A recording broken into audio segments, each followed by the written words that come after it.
Atlantique Midi avec Rachid Mbaki. Bonjour à toutes et à tous et bienvenue dans Atlantique Midi. Aujourd'hui, nous allons parler d'éducation et particulièrement d'apprentissage des langues. Les langues étrangères apprises au lycée, au collège et peut-être même avant, dès le primaire dans certains établissements. Et puis, il y a cette actualité, l'Agence française de développement qui a accordé au Maroc la somme de 134,7 millions d'euros pour financer un programme d'appui de la feuille de route pour la réforme de l'éducation nationale marocaine. Alors de quoi s'agit-il ? Il s'agit en fait d'un financement qui vise particulièrement les collèges avec pour objectif de réduire le décrochage scolaire et afin de soutenir aussi la scolarité et d'améliorer la maîtrise des langues, et particulièrement le français. Seulement voilà, au mois de mai dernier, le ministère de l'Éducation marocaine avait adressé une circulaire indiquant que l'enseignement de l'anglais serait généralisé d'ici à 2025 à tous les niveaux du collège. Alors il est question de faire de l'anglais une langue d'enseignement de certaines matières, comme c'est ou c'était le cas du français, et donc de faire de l'anglais et de créer des filières anglophones dans les universités, alors que la plupart des enseignements dans les universités se font en français. Notez aussi qu'il y a 7 écoles britanniques qui ont vu le jour depuis 2019 au Maroc, qui s'ajoutent aux 5 écoles américaines, contre 42 établissements français. On est encore loin du compte, mais 42 établissements français. Mais sachez en tout cas que dans l'esprit des jeunes, actuellement, l'anglais est devenu la langue du futur, c'est la langue 2.0. Alors on va parler de tout ça avec mes invités. D'abord Yacine Jazouli, vous êtes expert en éducation et orientation. Merci d'être dans ce studio avec moi. Et puis nous sommes en ligne avec Hassan Smili. Vous êtes vous expert en éducation également. Alors, ce que je viens de dire est assez paradoxal, puisque de l'argent qui arrive de France pour promouvoir notamment la langue française, je dis notamment parce que c'est contre aussi le décrochage scolaire, etc. Et puis d'un autre côté, on a le ministère marocain de l'éducation qui veut promouvoir davantage l'anglais. Est-ce qu'on n'est pas dans un total paradoxe ? Bonjour Sembake, merci pour l'invitation. Je vous salue, votre invité, c'est Jazouli. Au niveau de la langue, il y a plus qu'un paradoxe. Il y a beaucoup de contradictions, il y a même une certaine anarchie au niveau de la société concernant les langues. Et cela est dû essentiellement à l'absence d'une politique linguistique du Maroc. Nous n'avons pas de politique linguistique depuis l'indépendance d'ailleurs. Il y a des mesures qui sont prises à chaque fois. On a arabisé, on a abandonné l'arabisation, on est revenu, etc. Bon, on ne connaît pas exactement le statut de la langue française. Vous l'avez appelée langue étrangère, mais est-ce que vraiment au Maroc elle fonctionne comme une langue étrangère ? Elle n'a pas de statut, elle est sans statut, et cela se répercute sur sa pédagogie d'ailleurs. Le niveau de l'apprentissage et de l'acquisition de langue française s'est dégradé d'année en année, depuis peut-être une trentaine d'années, et c'est dû justement à l'absence de politique linguistique et à l'absence de statut de cette langue, parce que l'absence de statut se répercute sur beaucoup de choses, sur la pratique de la langue, et notamment au niveau pédagogique.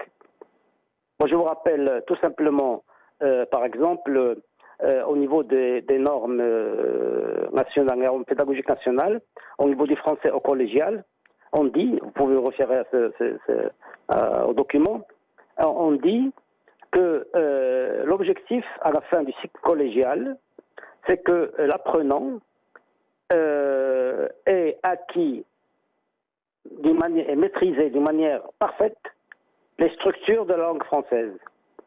Et qu'une fois au lycée, il va commencer à étudier les œuvres, et donc on n'a pas besoin de lui rappeler la grammaire, par exemple, ou la structure de la langue, parce qu'elle l'aura acquise. Ce qui est absolument faux. lorsqu'on voit que, au terme du qualifiant, au terme du lycée, c'est-à-dire après le baccalauréat, avec le baccalauréat, l'apprenant actuellement au Maroc ne maîtrise pas la langue française. Il y a beaucoup de problèmes au niveau de, par exemple, l'apprentissage de n'importe quel. Déjà, il y a déjà quelques années, moi je me rappelle très bien, quand j'étais encore en responsabilité au niveau de l'enseignement supérieur, et j'avais comme collègue quelqu'un que vous connaissez certainement, qui est un ami, un grand ami, regretté, Feu Abdelrahim Laouchi, qui était à l'époque doyen de la faculté de médecine de Casablanca. Et il me disait, nous sommes réduits à enseigner le français plus que la médecine dans nos cours. Parce que les étudiants ne comprenaient pas, comprenaient peu de choses par rapport à nos cours. Alors je ne sais pas si ça peut vous rassurer, Hassan Smili, ou si ça doit nous inquiéter. Je pense que c'est plutôt l'inquiétude que nous devons avoir. C'est qu'en France, c'est pareil, pour des jeunes Français. Non, pas au même niveau. Alors, attendez, non, la comparaison. Vous ne vous rendez pas compte. Vous ne vous rendez pas compte. Il y a des enfants, des jeunes, que ce soit, à partir au collège, qui ne comprennent pas un texte. Voilà. Mais bon, ça c'est dit. Mais ça veut pas dire que c'est une excuse. Ça veut dire que ça ne rassure personne. Ce que je suis en train de dire, c'est juste que effectivement, ça existe même dans le pays de la langue de Molière. Oui, mais vous savez pourquoi ? Parce que comme dans toute langue, il y a des niveaux. Il y a des niveaux de langue. Et, effectivement, le français parlé dans la rue, dans les familles, etc., n'est pas le niveau d'enseignement dans une faculté. Donc, effectivement, l'apprenant français, lorsqu'il arrive dans une faculté de médecine, avec en plus le jargon médical et tout le reste, il se trouve un peu dépaysé. Mais on peut pas, on est loin du compte, on ne peut pas comparer la situation de l'apprenant marocain ou maghrébin d'une manière générale avec la situation de l'apprenant français. Parce que tout simplement, la langue française est la langue maternelle de ces apprenants. Et donc déjà, il y a acquisition des structures, il y a maîtrise de la langue d'une manière générale. Le problème qui pose est un problème de lexique beaucoup plus que de langue. Et alors que pour nous, ce n'est pas la même chose. C'est pas la même chose, le bachelier qui arrive. Le bachelier actuellement, je peux vous dire, vous rassurer, vous pouvez faire l'expérience, ne peut pas écrire un texte de quelques lignes sans faute. Avec une logique, avec une maîtrise de la structure. Après, je ne veux pas me faire systématiquement l'avocat du diable, et c'est la dernière fois que j'y ferai référence, mais effectivement, il y a aussi en France des enseignants qui ne savent pas écrire, des enseignants qui ne savent pas écrire un texte sans faute. Voilà, je l'ai vu, moi, avec mes propres enfants, et c'est quelque chose qui est totalement déconcertant. Mais c'est ainsi, c'est la vie. Je vais donner la parole, si vous le voulez bien, à Yacine Jazouli, qui est ici.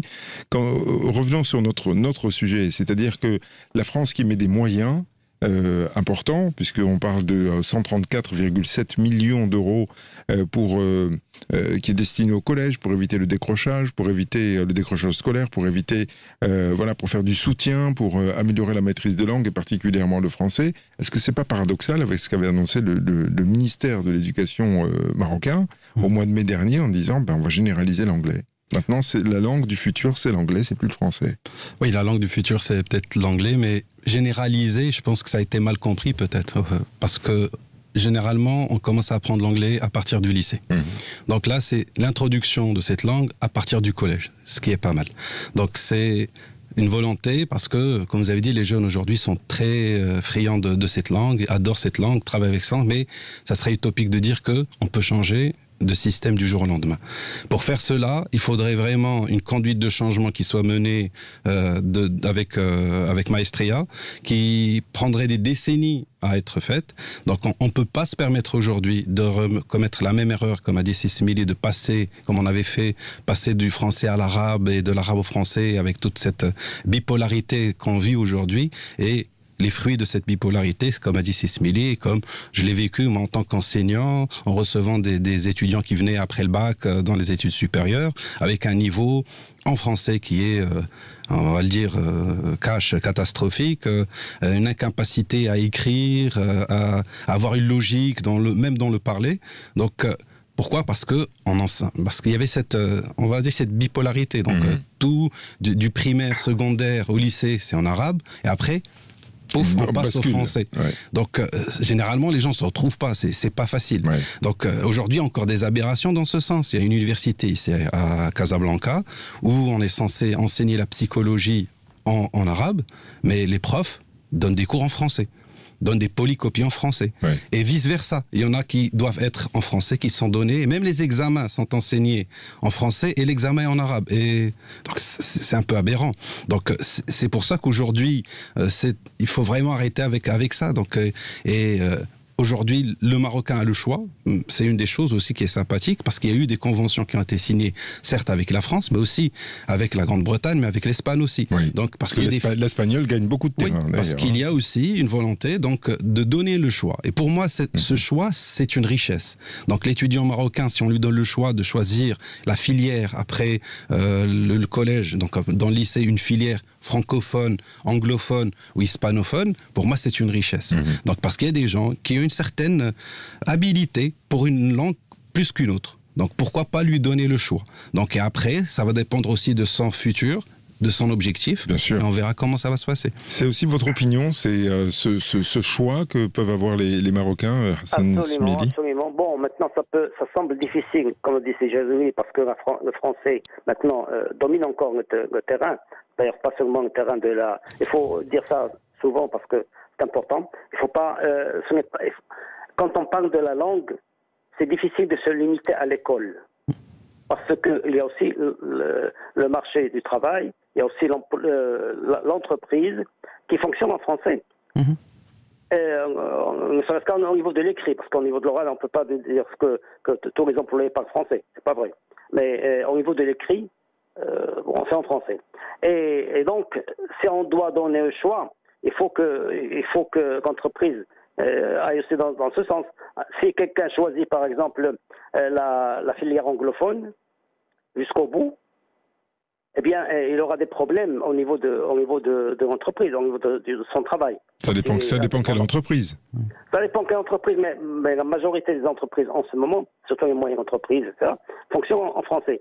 Et donc, bon, je crois qu'il va y avoir une évolution, c'est sûr, vu notre situation géographique déjà, vu le fait que les Marocains, je parle des Maghrébins en fait, parce que c'est quand même à peu près la même situation, dès qu'ils quittent leur pays, ils vont vers l'Europe, ils ont besoin de l'anglais, et s'ils ne maîtrisent pas l'anglais, ils sont réduits à la traduction ou à des choses... Bon. Ils sont pas à l'aise, on n'est pas à l'aise, contrairement aux Moyen-Orientaux par exemple. Cette situation, avec le choix, peut-être que cette situation va déjà petit à petit, parce que ça ne peut être que progressif évidemment, mais déjà les gens vont pouvoir aller choisir tranquillement une filière, l'anglophone ou hispanophone, surtout pour le nord, l'hispanophone, oui. Je crois pour l'ensemble du Maroc, comme a dit, les jeunes vont choisir plutôt l'anglais. Et ça va se faire progressivement. Le choix. Avant la seule langue qui était là, comme langue étrangère, c'était le français.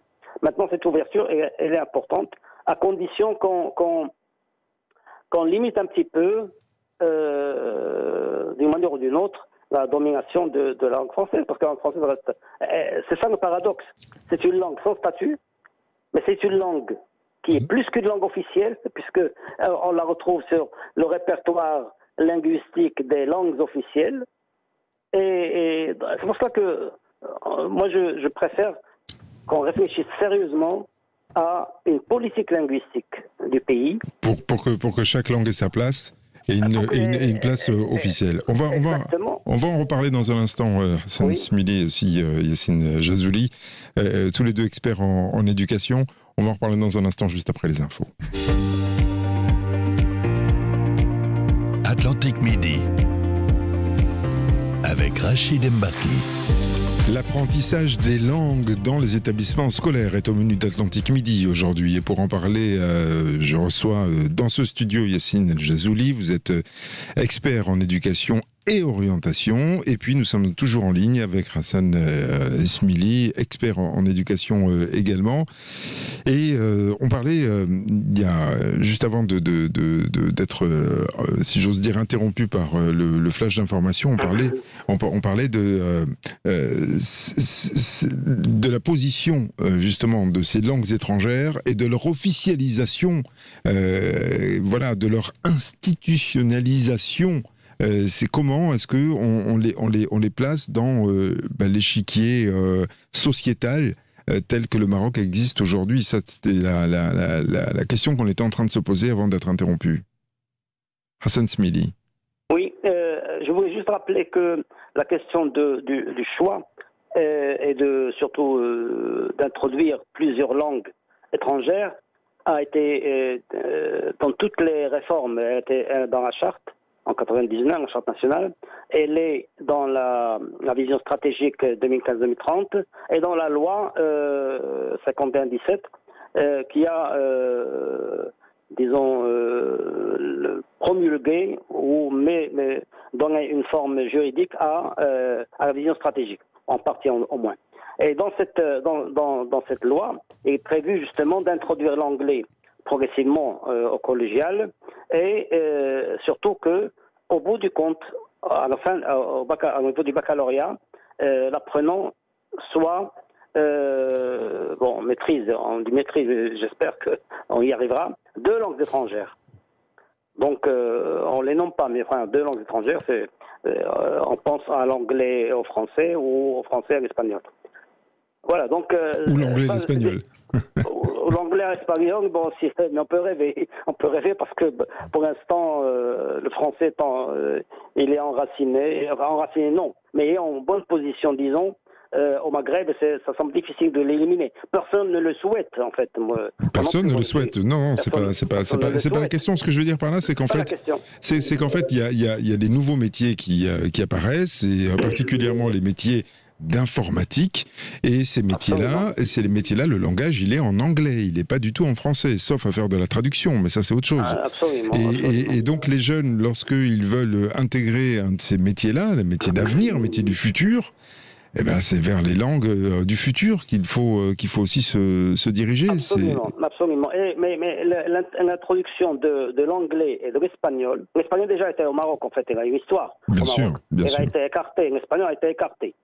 C'est dommage, parce que je sais que dans le Nord, des gens qui étaient analphabètes parlaient espagnol. Ils l'ont acquis dans la pratique, dans le contact avec les Espagnols quand ils étaient au Maroc, dans le cadre du protectorat, etc. Donc, c'était une ouverture quand même. L'espagnol, c'est la 3e ou 4e langue du monde. Hein. Ce n'est pas une petite langue au niveau de sa diffusion. Qu'est-ce que je voulais dire? Effectivement, le problème, c'est qu'il ne faut pas que la langue étrangère, quelle qu'elle soit, et quel que soit le nombre, déborde de ses fonctions, soit académiques, soit professionnelles. Parce que ce qui arrive maintenant, ce qui nous arrive à nous, au Maroc, peut-être aussi en Algérie et un peu moins en Tunisie, c'est que la langue française déborde dans la société. Vous avez des enfants, des parents qui parlent avec leurs enfants en français. Vous avez dans les différents accueils, des banques par exemple, des sociétés, etc. On s'adresse à vous spontanément en français au lieu de s'adresser à vous en arabe ou en amazigh éventuellement, quand c'est le cas. Ce n'est pas normal. Imaginez quelqu'un qui ne connaît pas français, c'est son droit d'arriver dans une banque et lui dire bonjour monsieur. Et qu'on s'adresse à lui en langue arabe. Hein? Ça aurait des conséquences où on n'imagine même pas. C'est aussi votre opinion, Yassine Jazouli. Il faut que l'arabe ou le darija, ou l'amazigh reste d'abord sur le haut du panier, et puis que les autres soient des langues étrangères. C'est ça. Mais tout à fait. Au fait, il faut donner sa place à la langue arabe, donc aussi à amazigh, parce que ce sont des langues officielles. Ouais. Donc officielle et nationale. Nationale, tout à fait. Donc il faut leur donner tout le mérite qu'elle mérite. Ouais. Donc, et aussi, tout ce qui est linguistique, pour moi, c'est une richesse.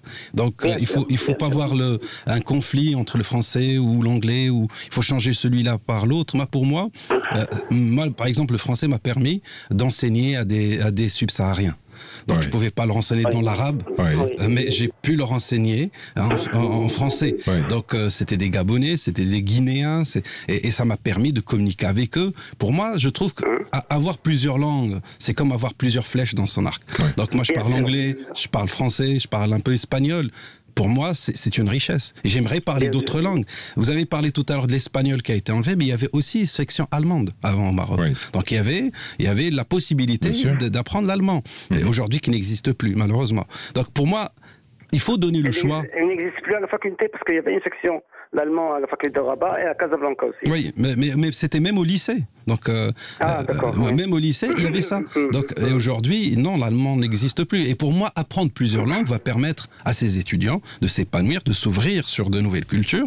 Et pour moi, c'est une richesse qui n'a pas de prix. Mais je ne veux pas les mettre en conflit. Alors, il y a deux choses. Là. Je vais commencer par le début. Est-ce que c'est pas intéressant d'entendre des conversations de rue avec des mélanges de langues? Parce qu'on entend parfois un mélange de français, de Darija, et puis d'anglais, parfois. Moi, j'appelle ça, excusez-moi, c'est Baké, je suis linguiste et de formation, et j'appelle ça une pollution de langue. Parce que, je vais raconter une petite anecdote très rapidement. En 2017 ou 2018, je me suis trouvé dans un congrès à Londres, représentant un des deux représentants du Maroc. Et j'ai pris la parole, j'ai parlé en arabe, parce qu'il y avait la traduction arabe, français, anglais.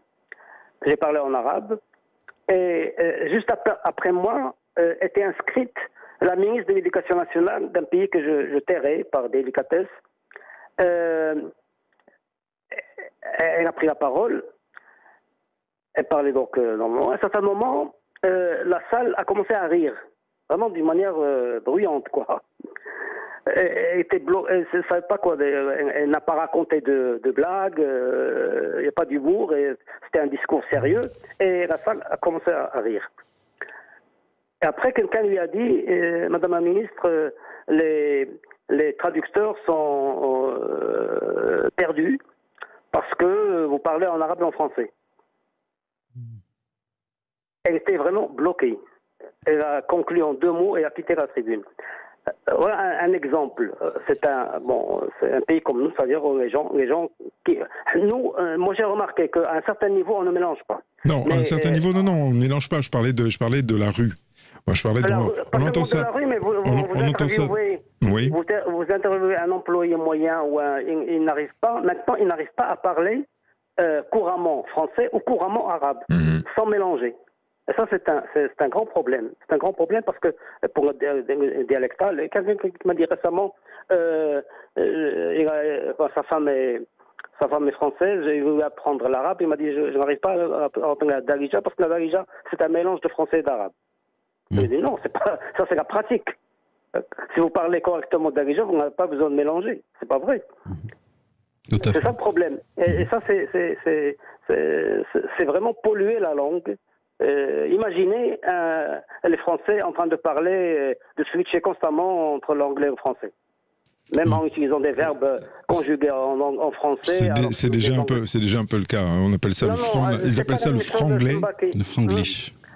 Oui, déjà il y a quelques années qu'on parle de franglais, effectivement. Mais ça, c'est l'introduction des termes anglais. Enfin, ça arrive dans toutes les langues. L'emprunt arrive dans toutes les langues. Vous avez des termes comme parking, par exemple, en français, ou comme. Mais ça, c'est autre chose. Quand vous dites Britain prophétique, ça mais c'est ce qui arrive aussi, malheureusement, même dans les copies Des fois, ça se glisse. Voilà, ça se glisse dans les copies que vous avez à corriger. Ça se glisse dans les entretiens. Donc, des fois, même dans les entretiens d'embauche, il y a des jeunes qui n'arrivent pas à voir et soutenir tout l'entretien en langue française.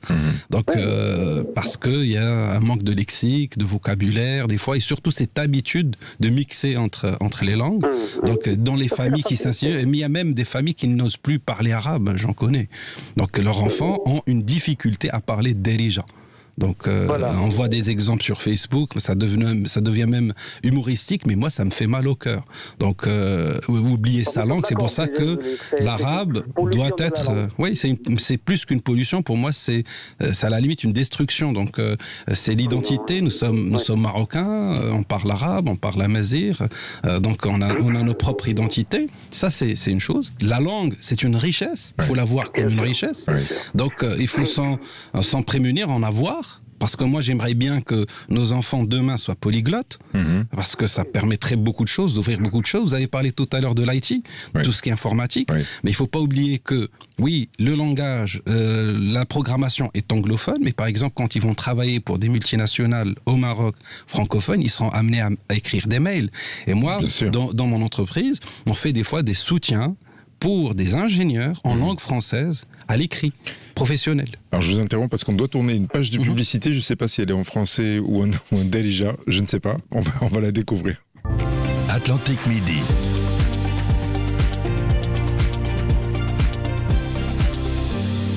Rachid Embarki. Voilà, et contrairement à ce qu'on vient d'entendre, c'est Meknes et non pas Meknez. Même si, on peut, parce qu'on est dans les langues et dans le linguistique, peut-être qu'ils osotent, j'en sais rien. Mais Meknez, c'est quand même assez bizarre, ou en tout cas, on sait pas où c'est peut-être un autre pays, on n'en sait rien. Revenons à notre sujet, l'apprentissage des langues. Et vous disiez effectivement que lorsqu'il faut envoyer un mail, parfois ça pose des difficultés, même quand on travaille effectivement en anglais, principalement, quand on est dans une société française, ou en tout cas francophone, il faut envoyer un mail en français, et là, blocage. C'est ça, au fait, il y a une certaine, on va dire, les jeunes, malheureusement, comme on a dit, parce qu'ils ont étudié en arabe. Après, dans le supérieur, ils sont en français. Ils sont unijambistes, on va dire. Donc, ils ont beaucoup de lacunes, il faut le dire. C'est une réalité. Donc, après, c'est pour ça que beaucoup d'entreprises aujourd'hui investissent dans la formation continue de leur personnel pour apprendre le français, déjà le maîtriser, et après passer à l'anglais, parce que même aussi aujourd'hui, on voit beaucoup d'appels d'offres pour l'anglais, pour d'autres langues, donc pour même des ministères, parce qu'on est conscient de cette importance. Bien parce sûr. qu'aujourd'hui, à l'international, on va pas parler en français, on va parler souvent et systématiquement en anglais. Même D'ailleurs, j'ai eu la chance et le la langue plaisir. diplomatique reste le français, mais enfin bon, ça c'est une théorie. J'ai eu le plaisir d'aller avec Sismili, d'ailleurs, en Hollande, une fois, pour assister à des formations. Donc, et on n'a parlé qu'en anglais. Donc, heureusement qu'on avait cet outil-là, parce qu'après, on a parté pour pouvoir traduire tout ça, ça aurait été catastrophique. Mais pour moi, la langue, il faut la voir comme j'ai dit, une richesse. Il faut la voir comme un atout, un plus, donc, et non confronter une langue à une autre. La langue française est présente au Maroc, et depuis longtemps. L'enseignement supérieur se fait en français, pour la majorité, et pour pas dire 90% des syllabus.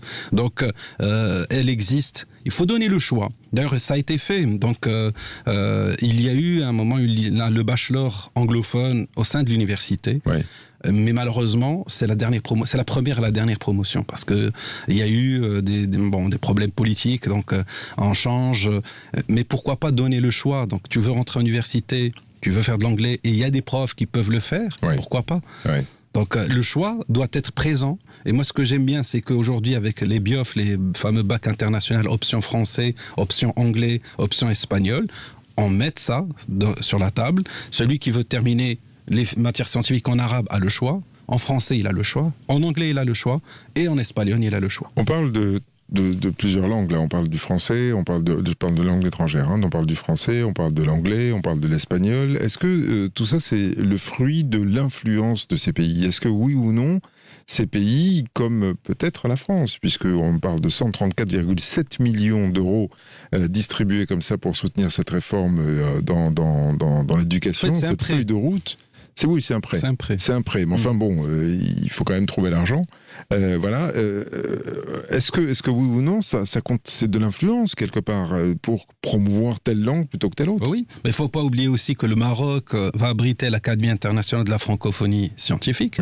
Donc il y a quand même une certaine, on va dire, amitié francophone. Il y a beaucoup de francophiles au Maroc. Il y a des gens qui aiment cette langue. Il y a beaucoup d'écrivains qui écrivent dans cette langue. Il y a beaucoup d'écrits. D'ailleurs, même les thèses sont soutenues en langue française. Donc, il y a eu même un moment un ministre qui avait demandé à ce que, pour que les doctorants puissent obtenir leur thèse, qu'ils écrivent un article en anglais. Donc, mais ça n'a pas fait long feu parce que ça a été combattu. Donc, il voulait introduire aussi même au niveau du supérieur cette l'anglais parce que quand on va peser le français et l'anglais dans le domaine scientifique, il y a pas de poids. Bien sûr. Donc, c'est vrai que techniquement, logiquement, l'anglais s'impose. Mais pour changer, comme j'ai dit, il faudrait vraiment une volonté incroyable, un travail qui va se faire au niveau des ressources, parce qu'il faut reformer tout le monde, revoir toute la pédagogie.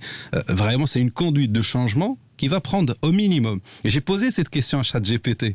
Je lui ai dit, la réforme, donc si on veut se migrer du français, je m'amuse à faire ça. Ouais. Donc il m'a dit, il faut au moins une vingtaine d'années. Est-ce qu'on est prêt aujourd'hui à sacrifier encore une fois des générations pour arriver à ce but? Non, il faudrait introduire graduellement, comme ce qui est fait aujourd'hui. C'est ce qui est fait aujourd'hui. Oui, graduellement, doucement, donner le choix. Pour moi, il faut donner le choix. Est-ce que le choix se limite, si j'ose dire, au français, l'anglais et l'espagnol? À l'université, il y a des Coréens. Il y a pardon? Il y a du coréen. Il y a du coréen, mais il y a du japonais. Il y a le chinois, si on peut prendre. Oui, le chinois, le cantonais aussi. Le cantonais, enfin, bref, il y a plein de Russes. Oui, aussi. Donc il y a plein de langues et tout ça, c'est possible, c'est réalisable ici au Maroc. Mais il y a. Moi, j'ai eu le plaisir d'être formateur à l'Académie des affaires étrangères, mais j'avais des étudiants qui avaient des doctorats en japonais, des doctorats en chinois, des doctorats dans des langues exotiques, et ça fait chaud au cœur. C'est-à-dire que c'est des gens qui ont une certaine affinité. Par exemple, quand j'ai demandé à celui du japonais comment ça s'est fait, il m'a dit j'adorais les mangas. Ouais. Donc, je regardais les mangas qu'en japonais, la langue est rentrée, et c'est comme ça. Maintenant, il est en poste au Japon, il est content, il est heureux. Donc, pour moi, c'est ça la vraie richesse. Ouais. Il faut que nos écoles et nos universités suivent nos passions linguistiques et nous offrent aussi un terroir pour qu'on puisse être des passionnés. Quand on est passionné, on est créatif, et c'est ce dont on a besoin aujourd'hui. C'est aussi votre opinion, Hassan Smili? Je ne sais pas s'il est encore avec nous. Hassan Smili est encore avec nous. Oui. Oui, voilà, ça y est, on vous entend. C'est aussi votre opinion que justement l'apprentissage des langues, la possibilité d'apprendre des langues suivent aussi nos passions. C'est sûr, moi je suis d'accord avec tout ce qu'a dit c'est Jazoli. Ce que j'aimerais ajouter concernant la question de l'influence. Vous savez, dans les deux empires coloniaux, c'est-à-dire l'empire anglais et l'empire français, avaient deux politiques différentes vis-à-vis de la langue. Les Anglais étaient des gens pragmatiques.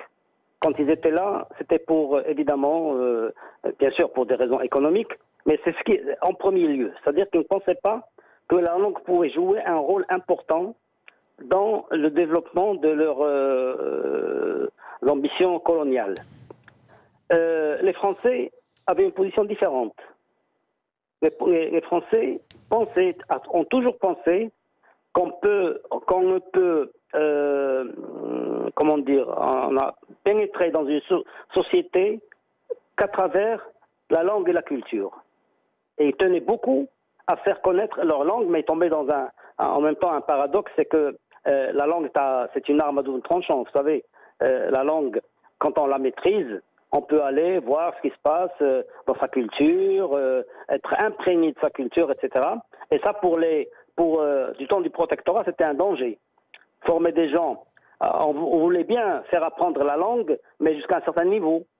Former des cadres moyens, pas des cadres supérieurs, parce qu'un cadre supérieur, ça a une maîtrise importante de la langue, et ça veut dire justement la possibilité d'aller vers la culture, etc.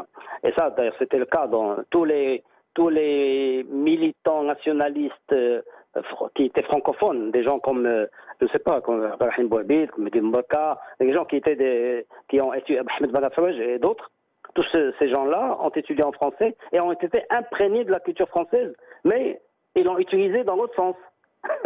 Vous voyez? Oui, bien sûr. Ça, c'est important. Donc l'influence, effectivement, il y a, je vous rappelle, je ne sais pas si vous connaissez un vieux slogan de l'Alliance française, qui est une vieille institution d'enseignement de français, de la langue et de la culture française, qui disait « Qui parle français achète français ». Et c'était vraiment une accroche pour les entreprises, pour que les entreprises mettent la main à la poche pour financer certains projets de l'Alliance française. Et c'est juste.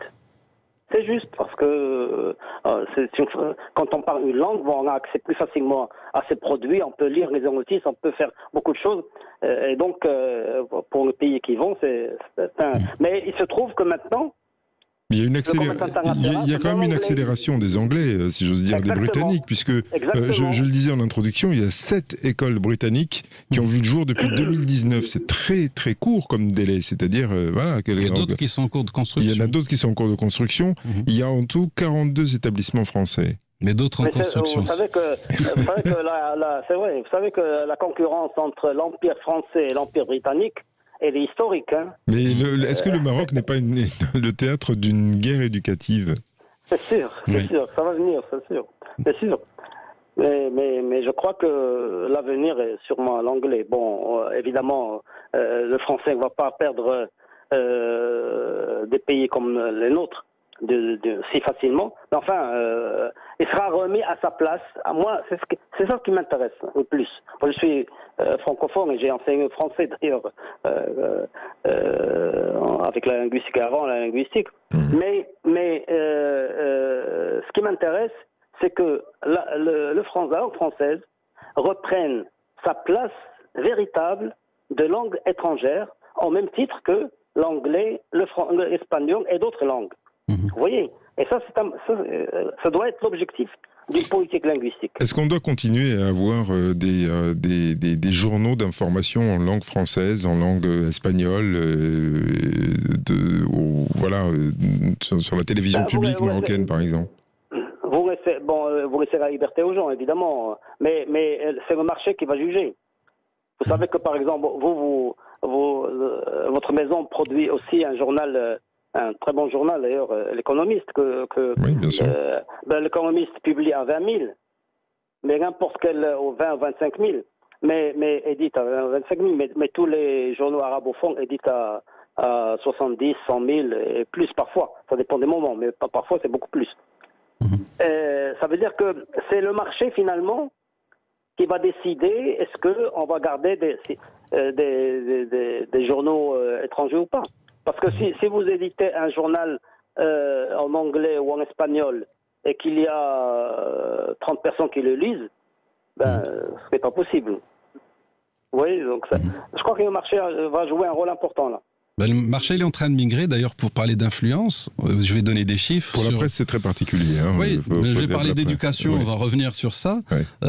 Par exemple, les étudiants qui viennent nous voir pour leur orientation et qui veulent partir à l'étranger, leur choix numéro 1 et par défaut se fait vers la France. Oui. Donc à peu près plus de 80% vont vers l'Europe, mais le choix numéro 1 reste la France. Et à peu près, selon les chiffres que j'ai pu avoir, entre 46 000 étudiants par année partent sur les 300 000. Donc imaginez, c'est quand même le quart qui partent en France. Aujourd'hui, il y a aussi l'Allemagne commence à prendre de la place.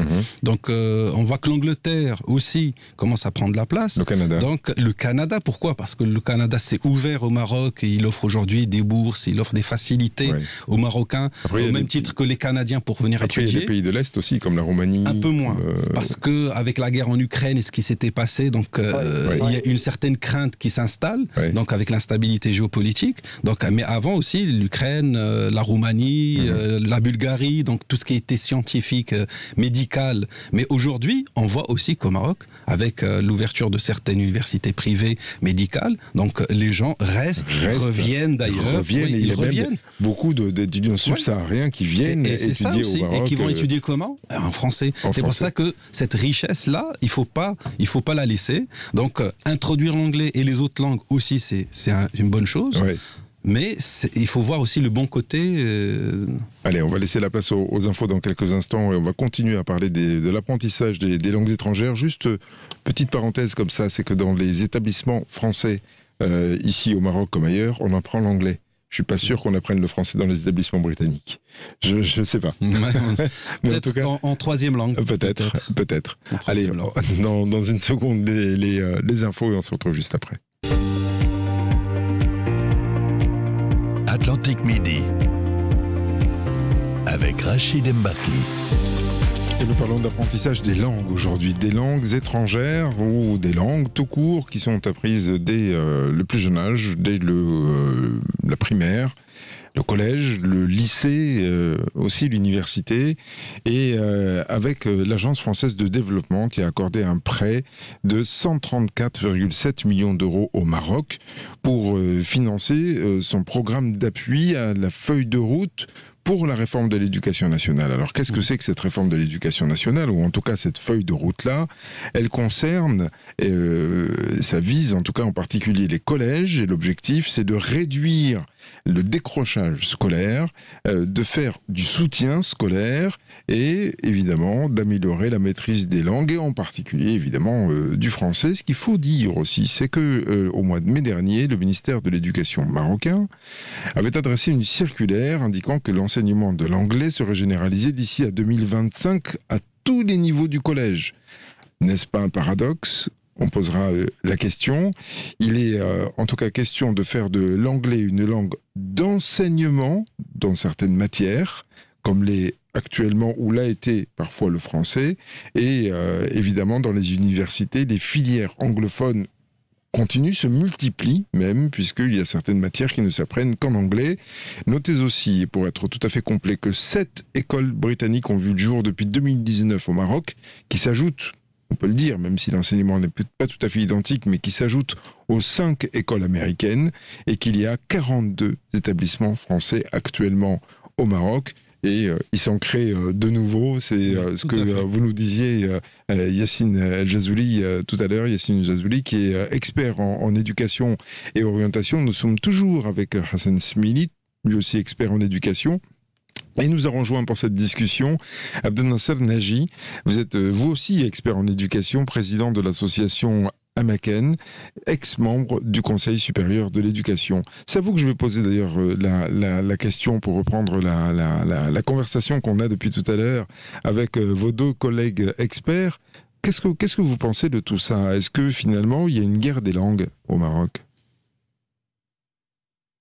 Bonjour, c'est Mbarki, merci pour l'invitation. Je salue également vos invités, c'est Jazouli, c'est Smili.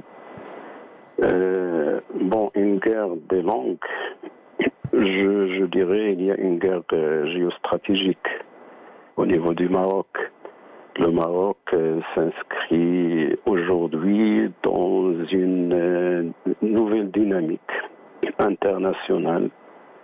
Il redessine son avenir vers un Atlantique stratégique. Donc il s'oriente vers l'Atlantique au lieu du Méditerranée. Et je pense que cette nouvelle situation, ou bien ce virement stratégique, si j'ose dire, a pour conséquence cette guerre que vous évoquez tout à l'heure, la guerre des langues.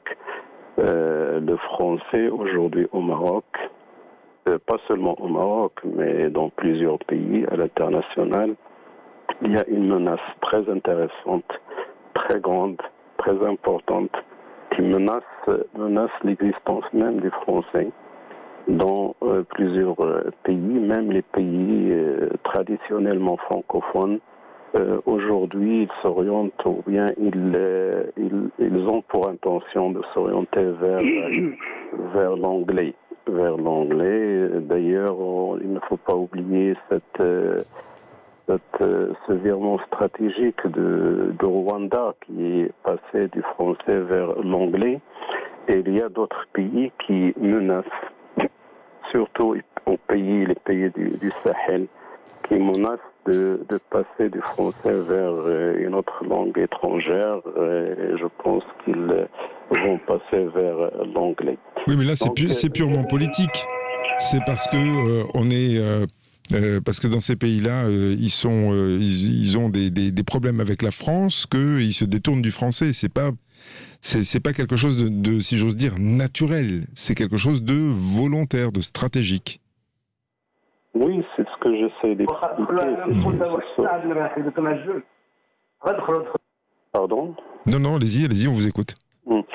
Bon, je disais que c'est un virement stratégique, c'est un choix stratégique qui est dicté, bien sûr, par plusieurs enjeux, des enjeux politiques, des enjeux économiques, et tous ces enjeux, bien sûr, ils pèsent sur le choix des langues. En plus, bien sûr, de choix purement pédagogiques. Donc, si on revient au Maroc, le Maroc, il a depuis longtemps adopté le français comme langue pas seulement étrangère, comme l'a expliqué Simili, c'est une langue presque officielle et qui l'emporte même sur les autres langues officielles du Maroc, qui sont l'arabe et la mazir. Et cette prédominance de la langue française au Maroc, qui bien sûr il a des explications historiques, mais je pense que cette prédominance de la langue française au Maroc doit cesser. Elle doit cesser pas seulement au détriment ou bien en faveur de la langue la plus parlée maintenant au monde, et la langue, je dirais, la langue qui est classée comme étant la langue scientifique, ou bien la langue des sciences et techniques, aujourd'hui qui est la langue anglaise, mais également en faveur des langues nationales, qui sont l'arabe et la mazir. Aujourd'hui, le fait que le français, est-ce que vous savez, Simbarki, qu'aujourd'hui, après l'application de ce qu'on appelle l'alternance linguistique dans le système éducatif national, la langue française est passée du 12e rang au premier rang aujourd'hui dans le système éducatif marocain. Si on prend le nombre d'heures qui sont réservées à la langue française, si on compte rien que l'enseignement obligatoire, on trouve que la langue française a plus que le double que la langue arabe et la langue amazigh. C'est-à-dire que nos enfants, ils enseignent, ou bien ils étudient la langue française au niveau de l'enseignement obligatoire plus que les deux langues nationales. Et ça veut dire que là, c'est une question de souveraineté, là. C'est une question de souveraineté linguistique. Oui, c'est une question, c'est juste de le souligner, c'est une question de souveraineté linguistique. Aujourd'hui, si on prend au niveau national, si on fait une comparaison entre les pays qui participent, et le Maroc en fait partie, qui participent aux évaluations internationales, que ce soit PELS ou TIMSS ou même PISA, on trouve que les 20 premiers pays enseignent en langue nationale, en langue officielle.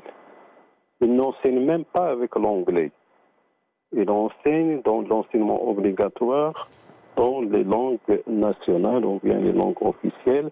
Même les pays les plus, disons, sont des petits pays. Si je prends par exemple l'Estonie qui se classe 4e ou 5e dans PISA, ou bien la Finlande, ou bien l'Islande, ou bien des petits pays dont la population ne dépasse pas 5 millions de personnes. Alors ces pays, ils enseignent dans la langue officielle, le finlandais, l'islandais, l'estonien.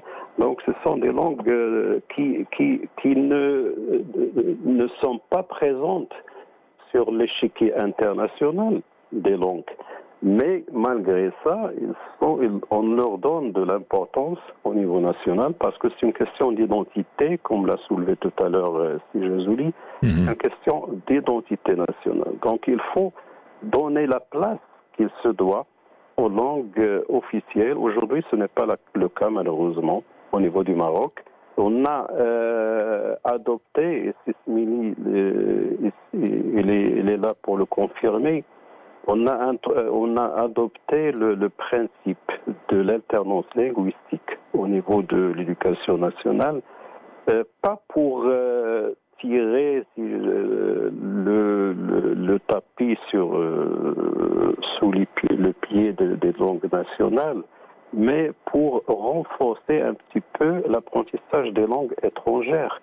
L'alternance linguistique, c'était au départ pour réserver une place dans l'enseignement des matières non linguistiques à d'autres langues internationales, pas précisément le français.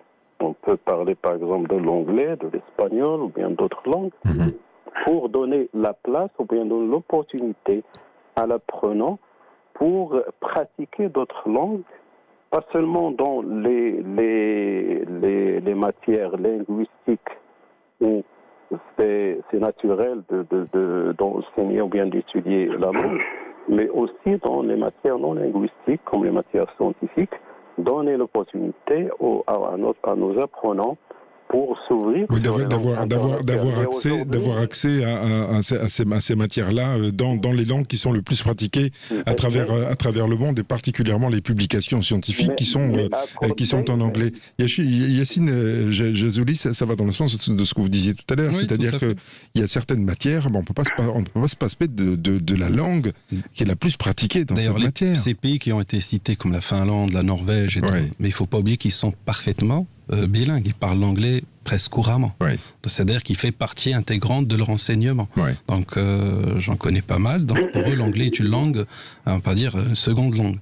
Donc, certes, il y a l'identité nationale, il y a la langue mère, mais les langues étrangères ne sont pas pour autant mise à l'écart. Oui, donc, c'est presque pas considéré comme une langue étrangère, hein. C'est-à-dire que ne pas parler anglais en Finlande, c'est une faute, quoi. C'est pas possible. C'est tout à fait comme ça. Donc, et c'est pas que dans ces petits pays.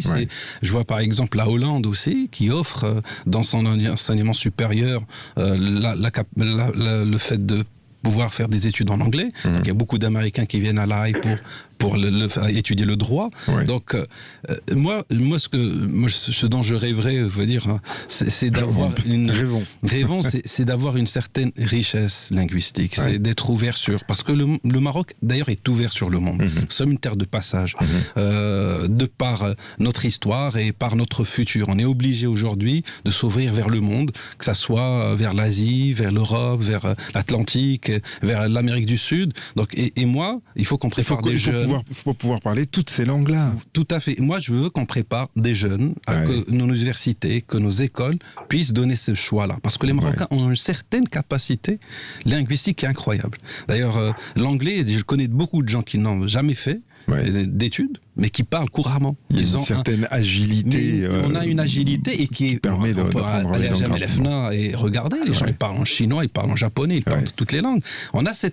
C'est une richesse pour nous. Moi, c'est un atout. Et il faudrait qu'on l'utilise. Depuis le primaire jusqu'à notre fin de vie, il faut qu'on puisse ouvrir la porte aux langues sans oublier les notes. C'est l'essentiel, c'est-à-dire les D'ailleurs, notes. Il y a une note, les notes et tout ce qui est maintenant, on va dire, notes internes dans les ministères et tout ça, maintenant, c'est que l'arabe. C'est que l'arabe, Et avant, il y avait les deux langues, mais aujourd'hui... Ça a été banni. Ça a été, donc ça a été proscrit. Je vous ai donné la parole encore une fois, parce qu'on a pris presque à la fin de cette émission, malheureusement, parce qu'on aurait pu on continue encore pendant des heures à Hassan Smili.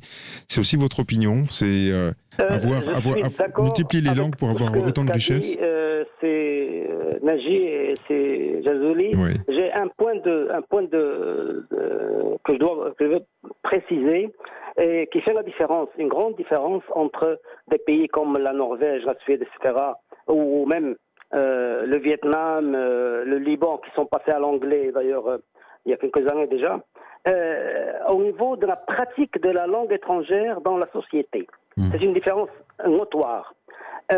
Vous avez, par exemple, un bébé, un enfant, un petit enfant, qui parle arabe ou amazigh à sa naissance jusqu'à l'âge de 3 ans. Vous le mettez dans une maternelle, il va commencer à apprendre le français et il va commencer à ne parler avec ses parents qu'en français. Il va abandonner carrément l'arabe parce qu'on l'a mis dans un environnement où il doit parler, il considère que c'est quelque part une promotion que de parler la langue étrangère. Ça, c'est mauvais. C'est mauvais parce que, effectivement, on touche, comme a dit à la souveraineté linguistique du pays. Normalement, vous ne trouverez pas, même dans des pays arabes au Moyen-Orient, vous ne trouverez pas deux Égyptiens en train de parler anglais entre eux. Vous ne trouverez pas deux Syriens ou deux Libanais en train de parler français ou anglais entre eux. Ils parlent entre eux arabe, la langue du pays. Maintenant, s'ils ont besoin de la langue étrangère, ils la maîtrisent. Ils peuvent y recourir. Ça, c'est une différence importante. Et ça ne peut vraiment fonctionner qu'avec une véritable politique linguistique et avec une véritable présence de l'État pour sauvegarder ce bien. Parce que la langue, ce n'est pas uniquement un outil de communication.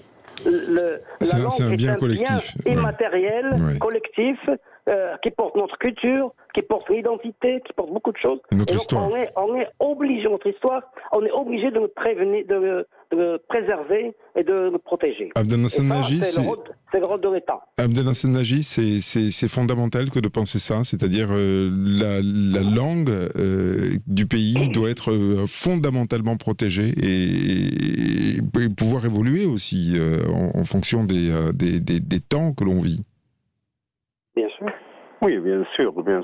L'État a l'obligation de protéger ce patrimoine national, protéger la langue, protéger la culture nationale à travers la langue, à travers les langues officielles. Maintenant, il faut faire la distinction entre l'apprentissage des langues et les langues d'enseignement. Il faut bien distinguer entre l'apprentissage des langues. Il n'y a personne au monde qui va contester l'apprentissage des langues. L'apprentissage des langues, c'est une obligation pour s'ouvrir sur l'international, même si avec l'intelligence artificielle aujourd'hui, le développement qui s'opère à ce niveau, on peut même parler plusieurs langues sans les apprendre. Mais s'ouvrir sur le monde signifie qu'il faut apprendre des langues internationales. Mais le fait d'enseigner d'autres matières, surtout les matières scientifiques, par des langues étrangères, ça c'est une chose qui ne s'opère pas dans les pays développés. Ça c'est une chose qui malheureusement nous l'avons adopté au Maroc. Nous avons adopté le fait d'enseigner les matières scientifiques en langue étrangère. C'est une erreur ? Oui, c'est une erreur parce que le fait d'enseigner les matières scientifiques en langue étrangère fait une ségrégation au niveau des langues. Ségrégation par le fait de réserver une langue, les langues nationales en matière littéraire et les langues étrangères en matière scientifique. C'est comme si vous mettez les langues nationales en second rang, alors que les langues étrangères sont au premier rang.